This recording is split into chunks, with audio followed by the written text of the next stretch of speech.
আমাদের বাসা থেকে বের হইতে আজকে সন্ধ্যা হয়ে গেছে। বাসা থেকে বের হই অলরেডি এই মাস, এরপরের মাস বের হলাম। ইয়া থাকবে, রেস্টুরেন্ট নেই নাই, হয়তো গরম থাকবে। এই যে গোলাপ ফুটে আছে, এই যে রাস্তার পাশে ফুল গাছ, গোলাপ ফুল এখনো দেখা যাচ্ছে।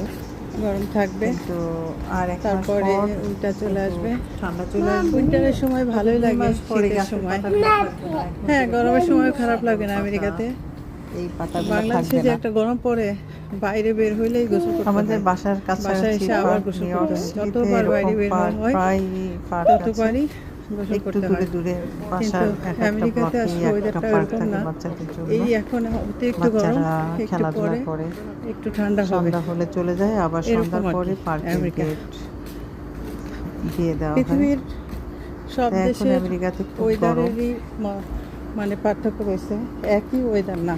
খুবই গরম। কোনো দেশে প্রচুর শীতকাল গরম, ভালোই। 12 মাসই গরম, কোনো দেশে 12 মাসই ঠান্ডা, আবার কোনো দেশে এই ঠান্ডা শীত সব মিলিয়ে।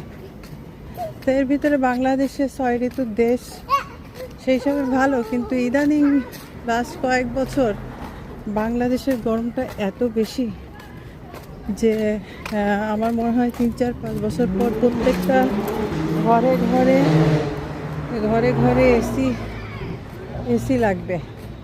এসি ছাড়া বাংলাদেশের ওয়েদার করা যাবে না। কারণ সৌদি আরবে যে গরমটা, ওইটা বর্তমানে বাংলাদেশে পড়া শুরু করছে। আমি বাসা থেকে হেঁটে আসলাম বাচ্চাকে নিয়ে, এখন পার্কে সন্ধ্যা হয়ে গেছে। এই টাইমে পার্কে আসলাম, বাচ্চাদের পার্ক।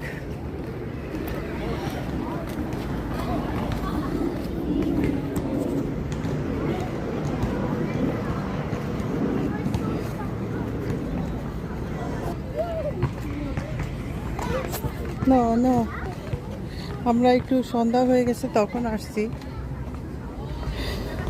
এখন সবাই চলে যাচ্ছে আর আমরা আসছি, এই হচ্ছে কথা।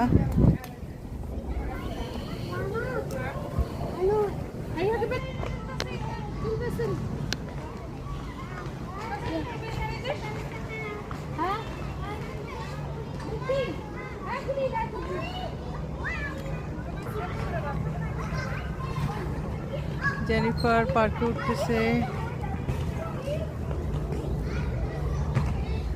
উঠে ওই যে এইটা দিয়ে এসে নামবে। ও এখানে জেনিফার, এটা ওয়াটারই।